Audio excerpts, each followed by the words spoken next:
مجلس میں سورہ انعام کی 75ویں آیات کی تلاوت کا شرف حاصل کرے تھے۔ آج انشاءاللہ تعالی 76ویں آیت سے جو ہے اس کی ابتدا کریں گے۔ اعوذ باللہ من الشیطان الرجیم، بسم اللہ الرحمن الرحیم۔ فَلَمَّا جَنَّ عَلَيْهِ اللَّيْلُ رَأَى كَوْكَبًا قَالَ هَٰذَا رَبِّي فَلَمَّا أَفَلَ قَالَ لَا أُحِبُّ الْآفِلِينَ۔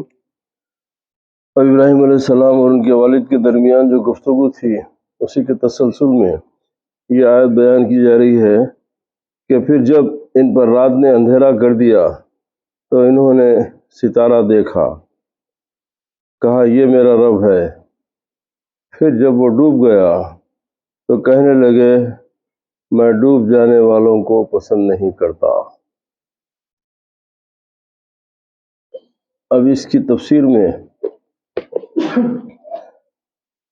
بیان کیا جاتا ہے کہ علماء تفسیر اور اصحاب اخبار و سیر کا بیان ہے کہ نمرود ابن کنعان بڑا جابر بادشاہ تھا۔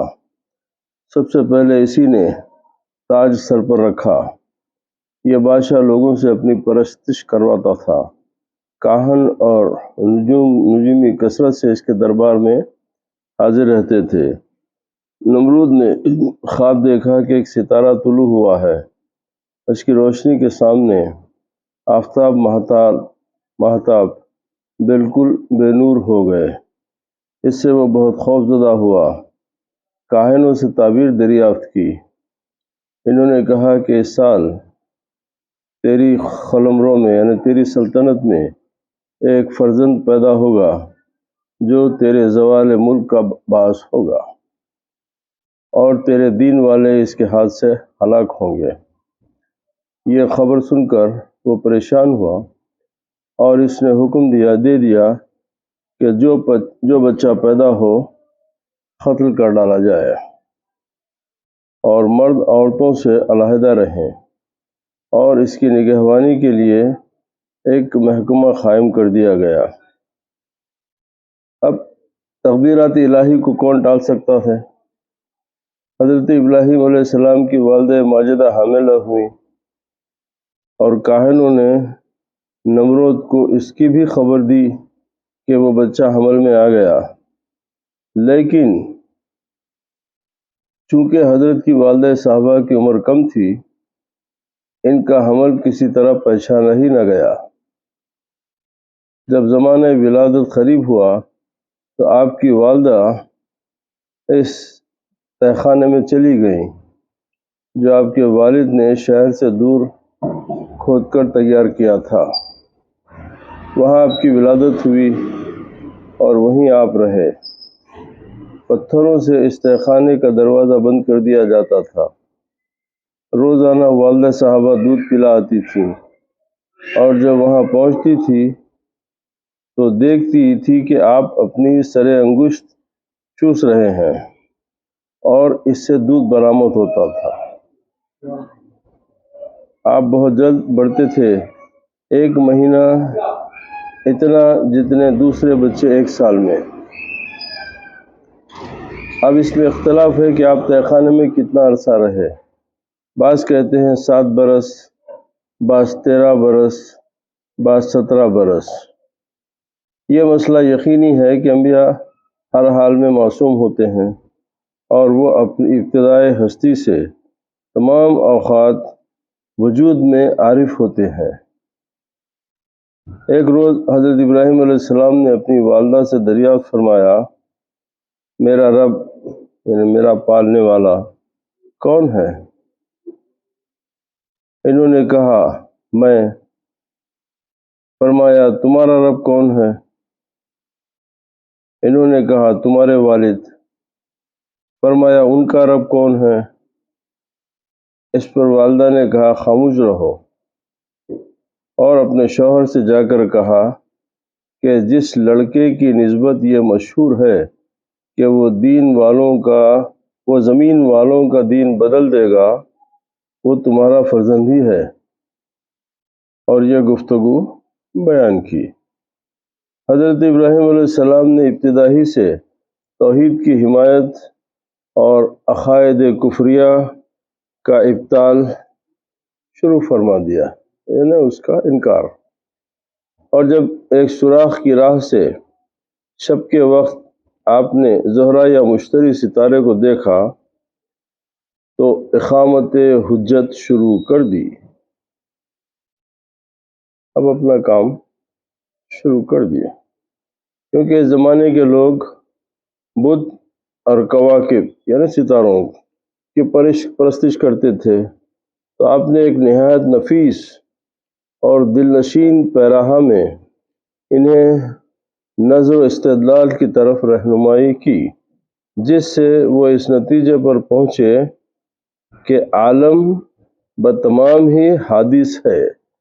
حادث ہے یعنی پیدا کیا گیا، یعنی یہ دنیا جو ہے، پوری کی پوری دنیا جو ہے، یہ خود وجود میں نہیں آئی، اس کو پیدا کیا گیا۔ الہ نہیں ہو سکتا، جو پیدا کی جاتی وہ پروردگار نہیں ہو سکتا۔ کوئی چیز جب پیدا کی گئی تو پھر اس کا پیدا کرنے والا کوئی اور ہے، تو لہذا جو چیز پیدا ہوتی وہ الہ نہیں ہو سکتا، وہ خود مجید و مدبر کا محتاج ہے، جس کے قدرت و اختیار سے اس میں تغیر ہوتے رہتے ہیں۔ اب اس جو پیدا ہوتی ہے اس کے اندر جو چینجز ہوتے ہیں وہ جو ہے پیدا کرنے والے کی قدرت اور اختیار سے ہوتے ہیں۔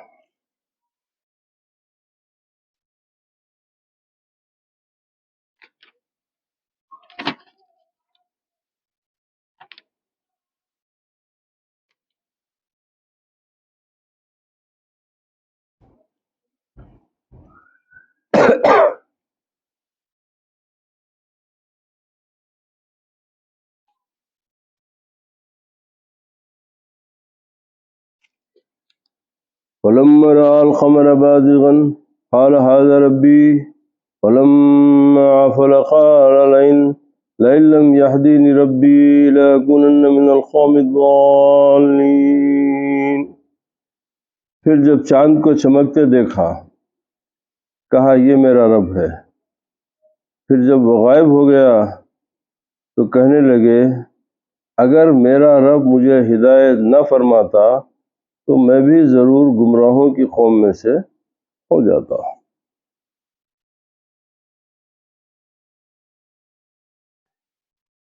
یعنی اگر میرا رب مجھے ہدایت نہ فرماتا تو میں بھی ضرور تمہاری طرح گمراہوں کی قوم میں سے ہو جاتا۔ یہ قوم پر تاریخ تھی، یعنی اس قوم کے اوپر ابراہیم علیہ السلام کا یہ اعتراض تھا، یہ کیسا چاند کیسا خدا ہو جا رہا، اگر خدا ہے تو پھر ڈوبتا کیسا، تو لہذا یہ خدا نہیں ہو سکتا، کیونکہ وہ گمراہی پر تھی۔ لیکن اس دلیل کا بھی ان پر کوئی اثر نہ ہوا۔ اب اس کے بعد نورے فلما رأى الشمس بازغة قال هذا ربي هذا أكبر فلما أفلت قال يا قوم إني بريء مما تشركون۔ اب پہلے ستاروں کو رب بتائے، پھر اس کے بعد چاند کو رب بتائے، اب اس کے بعد بولے کہ پھر جب سورج کو چمکتے دیکھا کہا یہ میرا رب ہے، یہ سب سے بڑا ہے۔ پھر جب وہ چھپ گیا تو بول اٹھے اے لوگو میں ان سے بیزار ہوں جنہیں تم شریک گردانتے ہو۔ اب میں تمہارے عقیدے سے بیزار ہوں کہ تم لوگ جو شرک کر رہے ہیں اس سے جو ہے میرے لیے مشکل ہے، میں بیزار ہو گیا تمہارے عقائد سے۔ امام محمد بن اسحاق رحمۃ اللہ تعالی نے ایک لمبا قصہ نقل کیا جس میں ہے کہ نمرود، اچھا یہ وہی پہلے والی بات ہے،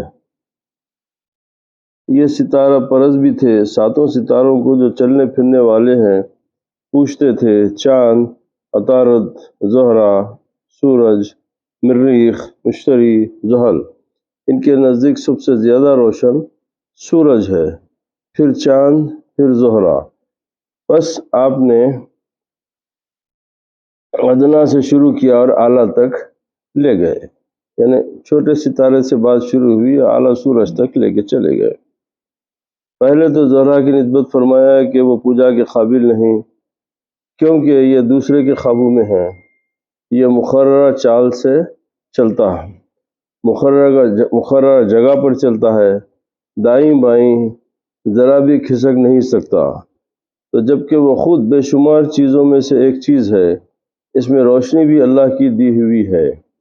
یہ مشرق سے نکلتا ہے، پھر چلتا پھرتا ہے اور ڈوب جاتا ہے، پھر دوسری رات اس طرح ظاہر ہوتا ہے، تو ایسی چیز معبود ہونے کی صلاحیت کیسے رکھتی ہے؟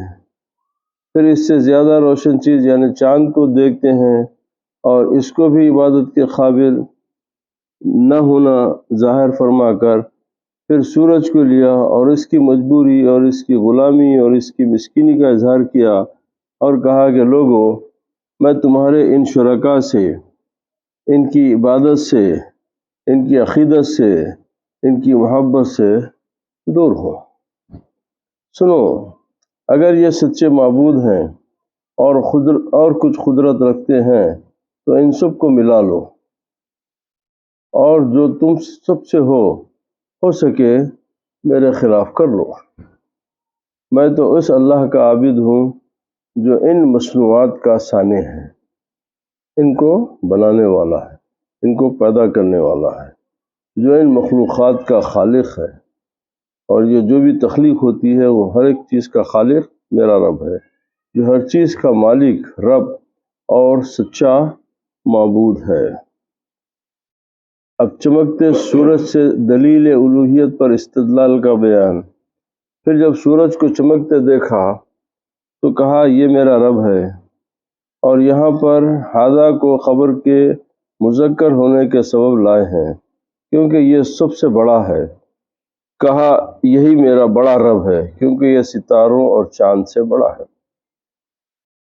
پھر جب وہ بھی چھپ گیا تو ان پر حجت تمام ہو گئی، لیکن انہوں نے تسلیم نہ کیا، تو آپ بول اٹھے، اے لوگو، میں ان سب چیزوں سے بیزار ہوں جنہیں تم اللہ کا شریک گردانتے ہو، یعنی ان بتوں اور ختم ہو جانے والے اجسام جو فنا ہونے میں بھی محتاج ہوتے ہیں، ان سے میں بری ہوں۔ اب میرے کو اس عقیدے سے معذور سمجھو، میں تمہارے عقیدے پر نہیں چل سکتا، کیونکہ جو چیز اب بتا رہے کہ بھئی جو چیز ڈوب جاتی ہے، جو چیز ذات سے، تو اس کے اوپر مولانا روم جو ہے اپنے اشعار سے جو ہے اس کی بڑی اچھی تعبیر تشریف فرمائے۔ سورج ہمارے لیے طباخ ہے، اسے اللہ تعالیٰ کا حکم ہے، لیکن یہ بیوقوفی ہے کہ اسے خدا مانا جائے۔ مانا کہ سورج تجھے کن کے کرشمے دکھائے، لیکن اس سے اس کی سیاہی کیسے دور کر سکتے ہو؟ اس لیے کہ وہ ڈوب جاتا۔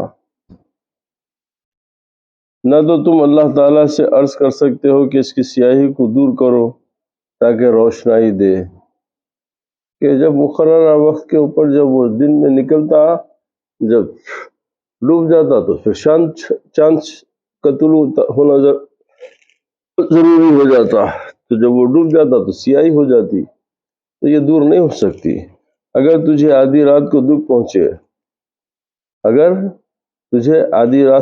پہنچے، اس وقت سورج کہاں ہوگا کہ جس کے آگے رو کر مشکل حل کراؤ یا امان چاہو؟ تو جو چیز نہ اپنی مرضی سے طلوع ہوتی ہے نہ اپنی مرضی سے غروب ہوتی ہے، وہ خدا تعالیٰ سے وہ خدا نہیں ہو سکتی۔ ویسے اکثر حادثے رات کو ہوتے ہیں، اس وقت تو تیرا معبود یعنی سورج غائب ہوتا ہے۔ اللہ تعالیٰ کے حضور اگر بصدق دل سرخم کرو تو ستاروں کی پرستش سے نجات پا کر محرم راز حق بن جاؤ گے۔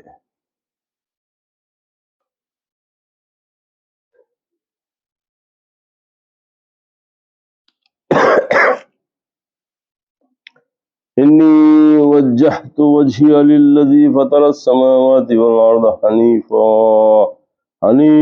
وما انا من المشرکین۔ اب یہ تمام دلیلوں کے بعد اب ابراہیم علیہ السلام اپنا فیصلہ سنا رہے ہیں۔ بے شک میں نے اپنا رخ ہر سمت سے ہٹا کر ایک سوئی سے اس ذات کی طرف پھیر لیا ہے جس میں آسمانوں اور زمینوں کو بے مثال پیدا فرمایا، اور جان لو کہ میں مشرکوں میں سے نہیں ہوں۔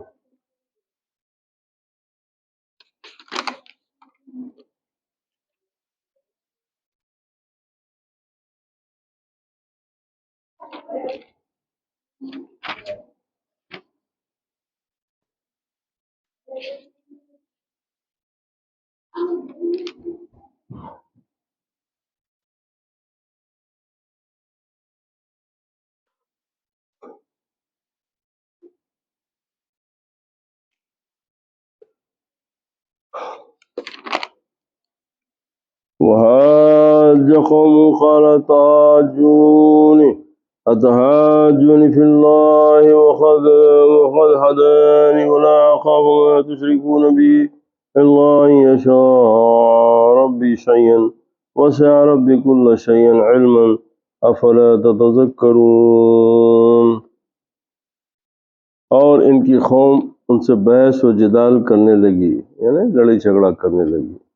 انہوں نے کہا بھلا تم مجھ سے اللہ کے بارے میں جھگڑتے ہو، حالانکہ اس نے مجھے ہدایت فرما دی ہے، اور میں ان سے نہیں ڈرتا جنہیں تم اس کا شریک ٹھہرا رہے ہو، مگر میرا رب جو کچھ چاہے۔ میرے رب نے ہر چیز کو علم سے احاطے میں لے رکھا ہے، تو کیا تم نصیحت قبول نہیں کرتے؟ اب یہ آپ اپنی طرف سے ان کو تبلیغ دین کی دعوت دے رہے ہیں، اور ان کی قوم تو توحید کے دلائل کے بیان کرنے میں فرما رہے ہیں کہ حضرت ابراہیم علیہ السلام کی سچی توحید کے دلائل سن کر پھر بھی مشرکین آپ سے بحث جاری رکھتے ہیں، تو آپ ان سے فرماتے ہیں تعجب ہے کہ تم مجھ سے اللہ جل جلالہ کے بارے میں جھگڑا کر رہے ہو، حالانکہ وہ یکتا اور لا شریک ہے۔ اس نے مجھے راہ دکھا دی اور دلیل عطا فرمائی۔ میں یقیناً جانتا ہوں کہ تمہارے یہ سب معبود، یعنی جو خدائے ہیں تمہارے، محض بے بس اور بے طاقت ہیں۔ میں نہ تو تمہاری فضول اور باطل باتوں میں آؤں گا، نہ تمہاری دھمکیاں سچی جانوں گا۔ جاؤ تم سے اور تمہارے باطل معبودوں سے جو ہو سکے کر لو، ہرگز کمی نہ کرو بلکہ جلدی کرو۔ اگر تمہارے اور ان کے قبضے میں میرا کوئی نقصان ہے تو جاؤ پہنچا دو، میرے رب کی منشا بغیر کچھ بھی نہیں ہو سکتا۔ ضرر یعنی نقصان، نفع سب اسی کی طرف سے ہے، تمام چیزیں اسی کے علم میں ہیں، اس پر چھوٹی سے چھوٹی چیز بھی پوشیدہ نہیں۔ افسوس اتنی دلیلیں سن کر بھی تمہارے دل نصیحت حاصل نہیں کرتے۔ حضور ہود علیہ السلام نے بھی اپنی قوم کے سامنے یہی دلیلیں پیش کی تھی۔ قرآن میں موجود ہے کہ ان کی قوم نے ان سے کہا اے ہود، تم کوئی دلیل تو لائے نہیں، اور صرف تمہارے قول سے ہم اپنے معبودوں سے دستبردار نہیں ہو سکتے، نہ ہم تم پر ایمان لائیں گے۔ ہمارا اپنا خیال تو یہ ہے کہ ہمارے معبودوں نے تجھے کچھ کر دیا ہے۔ اب کیسے بحثاں ہوتے تھے دیکھیے آپ، کر دیا ہے۔ آپ نے جواب دیا کہ میں اللہ سبحانہ وتعالیٰ کو گواہ کرتا ہوں، اور تم بھی گواہ رہو کہ تم جن کو بھی اللہ کا شریک ٹھہرا رہے ہو میں سب سے بیزار ہوں۔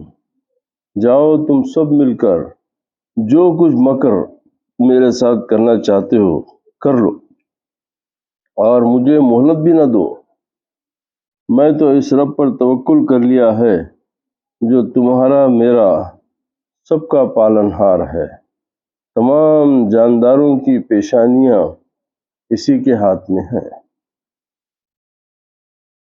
وَكَيْفَ أَخَافُ مَا أَشْرَكْتُمْ وَلَا تَخَافُونَ أَنَّكُمْ أَشْرَكْتُمْ بِاللَّهِ مَا لَمْ يُنَزِّلْ بِهِ عَلَيْكُمْ سُلْطَانًا فَأَيُّ الْفَرِيقَيْنِ أَحَقُّ بِالْأَمْنِ إِن كُنتُمْ تَعْلَمُونَ۔ اور میں ان سے کیوں کر خوفزدہ ہو سکتا ہوں جنہیں تم اللہ کا شریک ٹھہراتے ہو، حالانکہ تم اس بات سے نہیں ڈرتے کہ تم نے اللہ کے ساتھ شریک بنا رکھا ہے، جبکہ اس نے تم پر اس کی کوئی دلیل نہیں اتاری۔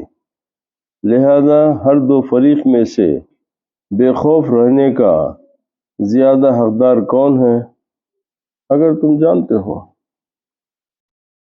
سمجھو اور سوچو تو صحیح کہ میں تمہارے ان باطل معبودوں سے یعنی جھوٹے خداؤں سے کیوں ڈراؤں، جبکہ تم اس اکیلے اللہ وحدہ لا شریک سے نہیں ڈرتے اور کھلم کھلا اس کی ذات کے ساتھ دوسروں کو شریک ٹھہرا رہے ہو۔ تم ہی بتلاؤ کہ ہم تم میں سے امن کا زیادہ حقدار کون ہے؟ دلیل میں اعلیٰ کون ہے؟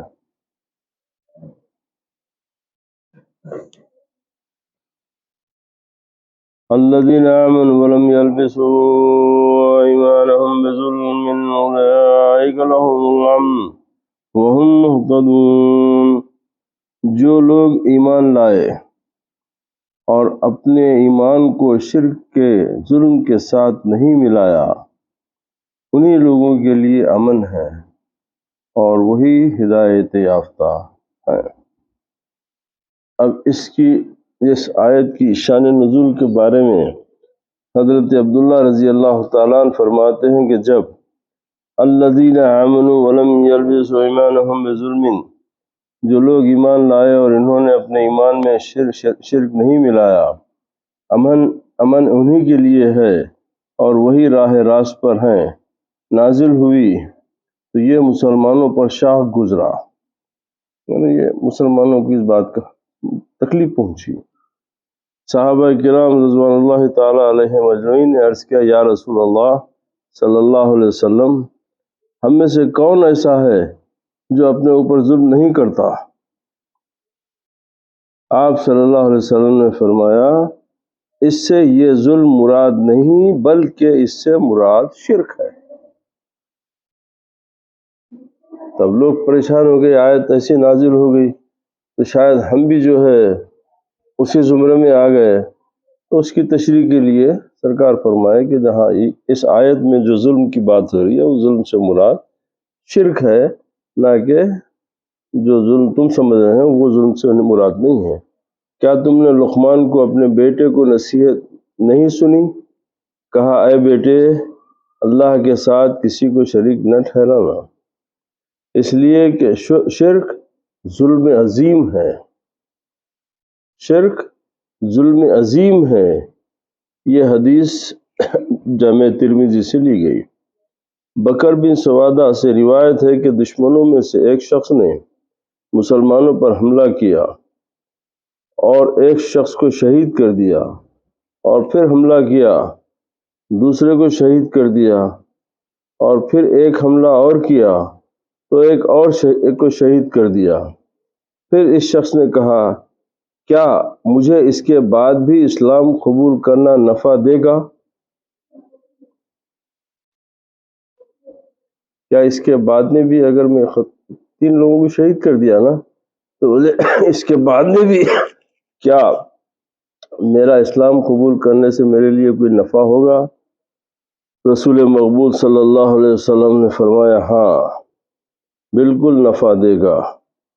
اس نے یہ سن کر اپنے گھوڑے کو مارا اور مسلمانوں میں داخل ہو گیا اور اپنے ساتھیوں پر حملہ کیا۔